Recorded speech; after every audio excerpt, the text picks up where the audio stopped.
I know, but if I check, you bet. No, if I check, you made a putt, right? Yeah, if I check, you bet and I raise it.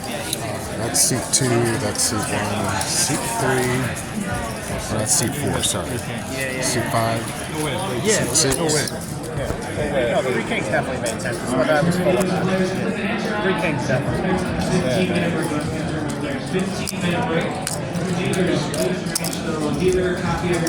I'm glad you bet. Nothing, I did that. I'm supposed to check. You didn't do nothing, man. Supposed to check. Yeah, I was supposed to check, too. Exactly.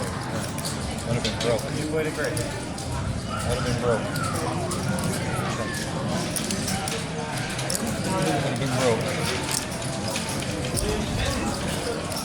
Well, you kept me in the tournament. I'm in a second call. Alright, well, we did get one last hand before the break started, so. Second call, 510. Anyways, this is,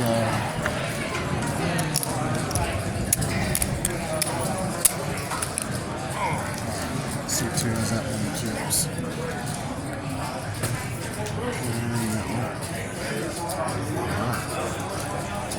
Alright, well, it's the first break at the Wynn 1600 2 million guarantee.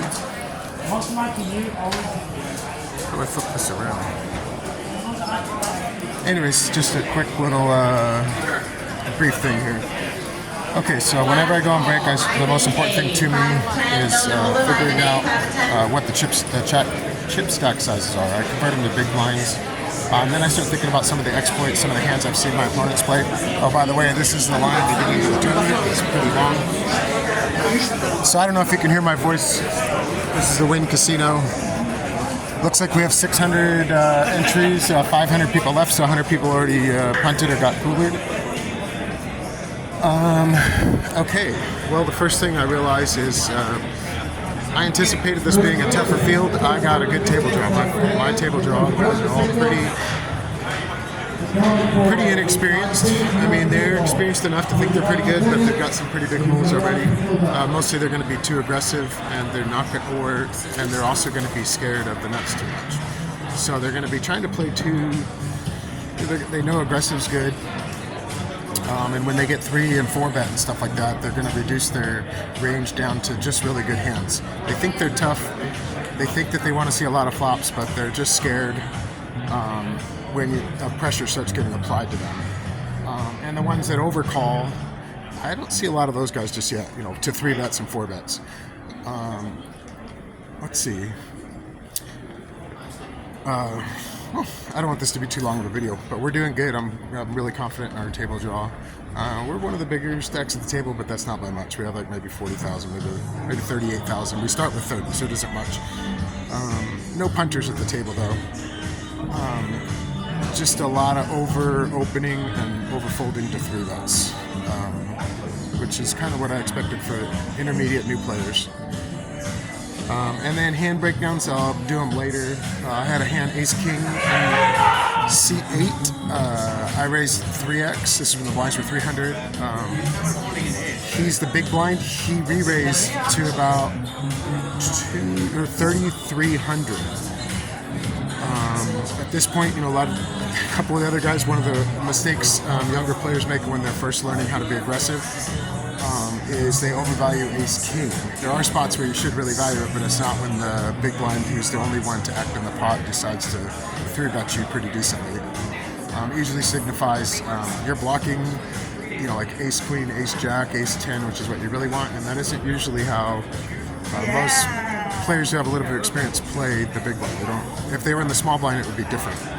There would be a lot of raising with ace-queen off and ace-queen, ace-jack, ace-10, the hands that ace-king has dominated. So I elect to just call. Flop comes heart. It comes all small cards. He bets small on the flop. He down bets to, I think, 2,000. So I don't want to say bet small, but he bet smaller than his 3,300. So 2 to win like 11K seems like pretty reasonable, especially since I'm blocking aces or kings. If he's got jacks, 10s, stuff like that.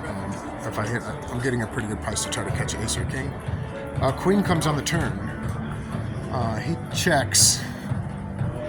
Now this is where I have a choice. I can check and take a free card, or I may do a double barrel bluff here I wish there was not two hearts out there, because when there's two hearts out there, that lets people think you have a lot of flush draws. So if you bet the turn, even if they have jacks, 10s, 9s, 8s, this looks like the kind of player that is going to call because he beats flush draws. Now the trick is when you make the bet here and you bet the river, do they have the guts to call it off on the river or call another big bet? Especially if it comes, well, I can always catch an ace or a king, and if he's slow playing queens, I'm about to find out if I bet. So I go ahead and do that. I bet 7,500 into what is, I think 11,000 pot. I would be doing this with my flush draws as well, and then my queens, maybe I do a little bit smaller, but well, actually I kind of knew the guy was going to call if he has 10s or jacks or 9s, so maybe I would bet that much with my queen. Also gives me good protection and good value against weirdly played flush draws. River brings a deuce. So the deuce comes, now I know the gig is up. That's like literally the worst card to try to bluff somebody off of 9s, 10s, or jacks. And I think about it, and I just decide I better check. That's one of the worst cards for me. If it would have came a heart, I would have probably bluffed it off for sure. If it would have came a ace or king, I'm not a big thin value better a lot of times, but I probably would. I would have bet. I would have definitely bet the ace, and the king I probably would have bet too. I'm not gonna lie. I'd have bet small on both though, because I'm trying to get called by 10s or jacks. Long story short, I check, and he has pocket kings, so I saved myself there some chips. So, anyways, on to the next one.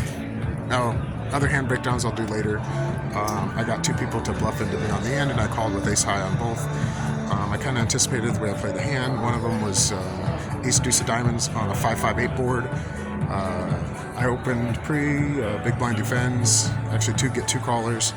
I see bet the flop. The big blind calls, and he takes for a little bit too, which it looked like he was about to raise. And he seems like a young, newer, good kid.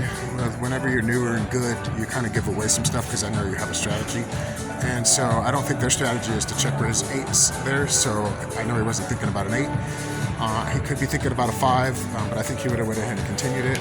So what he was thinking about doing, and this is what I put him on, was straight draws. So I think he has a lot of 6-7s, a lot of 7-9s, a lot of 6-4s, and wired pairs. So even wired pairs, unless he's looking for protection, I guess.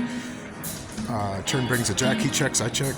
River brings, I thought the 7-9, so river brings a 10.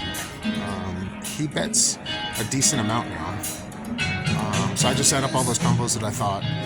He could have, run a runner straight with 9-7 the other way. Or 8-9, I'm sorry. No, 9-7. Yeah, there's 5-5-8. One day I'll be able to pay somebody to do graphics. Anyways, he bets pretty big. I go ahead and call it ace deuce. He snap folds, doesn't show. All right, well, that's it for now.